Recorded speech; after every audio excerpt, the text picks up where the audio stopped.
Have you ever thought about how it feels to be rich? Yes, I know that so many people think that riches is about having cash, but really, that's not the only way you can measure riches.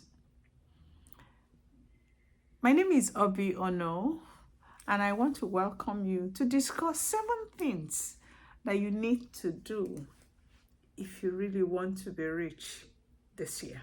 Come with me. So, what are the 7 things you would like to do if you want to be rich this year? I want you to do this every morning. If you're consistent for 6 months, you can come back and tell me how much you have succeeded.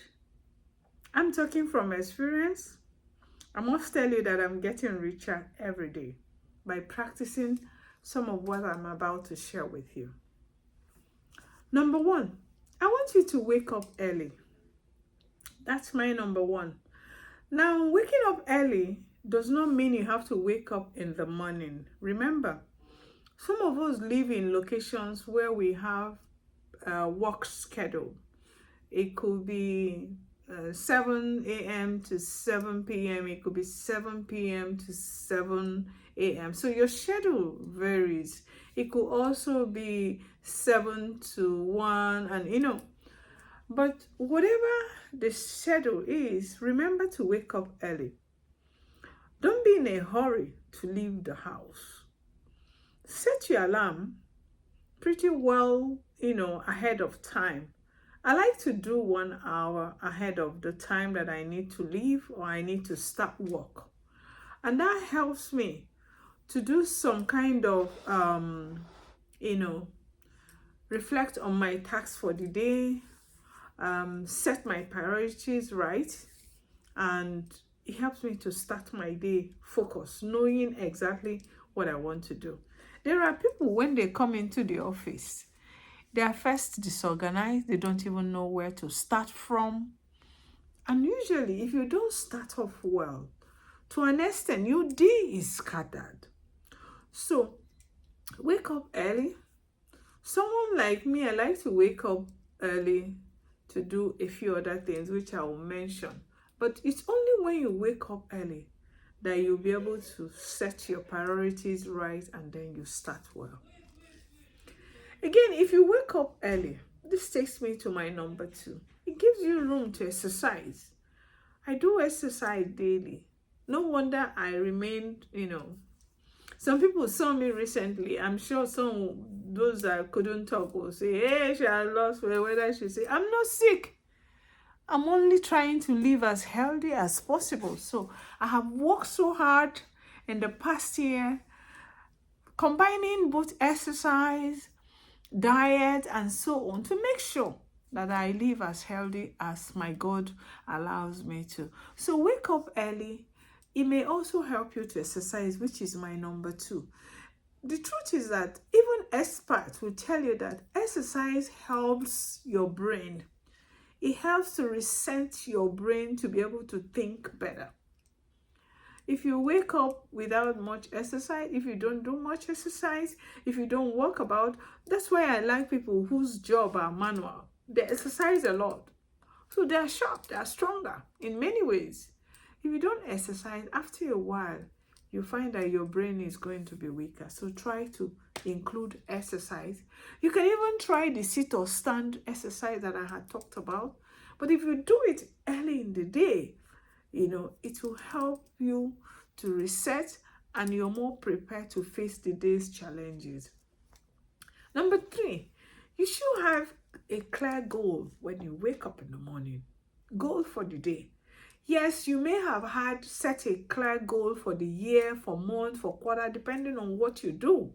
But each day, have a clear goal, an achievable goal. Don't set a goal that you will struggle to achieve. No, put a goal that I want to develop this manual. You want to be sure it's done. I want to review this report. You will be sure it's done. You would have earmarked the time you need for each one, and it will help you. So when you set out with a clear goal of what you need to achieve that day, it will really be very good for you. Number 4, make learning your lifestyle. Hey guys, learning. Hey, I do this. You see, I read, I try, I have to. I inculcated reading. I found out that my husband likes to read books from all walks of life. I did more of academic learning. I go to read one course or the other. But over time, I learned that reading books, other books, is very healthy. So like this book now, I bought it for January and it has about 173 pages. What I did was to divide it by 30 days or 31 days, and I realized that I need to read like 7 pages per day. I want to read it over the month. And that's what the habit I have started, I formed, and I'm sticking to it. If I read it, I can read it and finish it, but I wanted to read it slowly, gradually, digest it, read and write on it. So in my mornings, if I have too much time, I also try to read it. I make sure I finish at least 5 pages per day. So what I don't finish in the morning, I finish in the evening. Now, reading or making learning part of your life helps you to acquire more knowledge. It doesn't have to be book. It doesn't also have to be hard copy book. It can be soft copy. There are online you get free books. There are, some platform you get some free books, and you can always access those. And you can just read Bible passage. Sometimes I read only my Bible passage, and I take my time to read it in the morning. It helps a lot. You can listen to podcasts. You just need more knowledge. You need to, sensitize your learning habits over the year, and it will help you to grow. There's another one I like. The 5th one is gratitude journaling. The world is so complex that if you want to face all the challenges of life, you kind of lose interest in living. There are so many bad things happening all around the world, all around you. And so one thing I have learned is to journal it. I try to write at least 3 things that I'm grateful for every day. You may do it. You'll be so shocked how journaling good things that happen around you, things that you're grateful for, will turn around your mental health and help you. I try to write, things as simple as gratitude for life. It's not everybody that went to bed that woke up. Trust me. It's not everyone that went to work the previous day that got home. Some died on accident. Some, for reasons, some were attacked. So many strange things happen.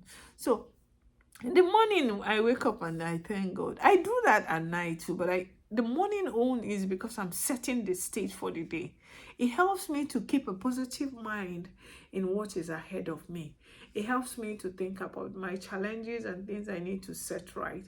But being grateful, keeping that journal helped me. It may sound repetitious, but let me tell you, with time, you'll find other things, little things. I do that with my family sometimes, and I hear them say things like, oh, I'm so grateful for the food we cook in this house. Sometimes it looks simple, but it's not as simple, and so on. So if you keep a gratitude journal, it helps to keep you having positive mind. All the negative things that are happening in the world will not occupy you, and you will not be afraid. Your mind will be, you'll be in control of your mind, because you're maintaining the positivity even in your mind. And that has been very helpful, to me. Number 6, you have to be mindful of what you eat. I am super mindful. You see me? I make sure that I have, healthy snacks around me. And apart from having healthy snacks, I also make sure that I eat them when I'm supposed to. Especially when you are growing older, you learn to eat at specific times. If you have certain ailments like diabetes, you try to keep your meals flowing and when it should be. And you have to eat them. 3 square meals is best, except you have a good reason not to eat a meal, you're fasting or some for medical reason and all that. But if not, try and eat 3 square meal, all you can do is to have a good portion control. Because this cake is so sweet does not mean you eat the whole cake in one mouth. No, you have to have some portion control, and you keep it regular. Don't be in the habit of rushing your meal. And this brought me to say that there was a time my son was small. It was just a 3 to 4 year old boy, I remember. I brought them back from school. He was still in kindergarten, and I left them and I left them to back to work. When I came back, this was happening around 2 p.m. when I brought them home. When I came back in the evening, I went back to work, came back after 5:30, and I still met my son that I had given food, still eating. And I asked him, why are you eating so slowly? What's the matter with you? You know what he said to me? He said, Mom, I just want to savor the food. I was sorry for myself. I withdrew. And since then, I don't bother how long it takes him to eat. I actually realize how much we rush our food. You don't take the time to appreciate the food before you and appreciate the one who has given you the food. So I stopped asking. I allow them to take time to eat their food. The only thing is that if we have any other thing happening before, we have to plan to factor that this food has to finish so time, so we'll be able to miss school on time. So I encourage you to eat well, balance meal as much as you can. I remember I was talking to somebody one day and he said, you can talk about balanced meal because you get this fruit easily. It doesn't have to be apple. It can be oranges. Any fruit that grow in your own setting, the ones there is no excuse. And apart from that, the fact that it will make you richer in wealth, remember, it doesn't have to be in cash. Remember that if you fall sick because you're not eating well, you spend more in the hospital. So you have many advantages of being mindful of what you eat. Lastly, number 7, I want you to do a daily reflection. I try to do that morning and night, but I do it very much also in the morning. Just to remind myself what worked well the previous day. Where are my strengths and weaknesses? Where do I need to focus more? What should I improve on? And stuff like that. And what relationship harassed me the previous day? What conversation? How did I fare in this meeting or that work, and so on? When I'm able to put all of that, I'm also able to strategize on how to make my day better. And I will keep improving on it daily. Each time you have that reflection, it helps you. Now, I will conclude by saying that wealth is not all about the bank, how fat your bank account is with cash. It has a lot to do with your mind, your full being, okay? Genuine success and wealth is a function of your happiness and your fulfillment. It's not only about how much money you have in your bank account. There are many people who have money in their bank account, but they are not wealthy. They are not wealthy. They are actually poorer because they are not fulfilled, they are not happy, they are not healthy. And so when you're able to do all this, it will help you position yourself, put you in a better space to enjoy, first to make the money, and secondly, to enjoy the money that you have made.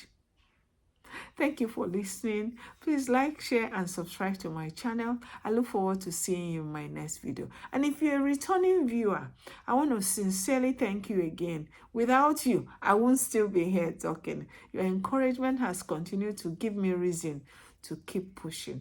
Thank you for everything. This year will be great for everyone. Bye.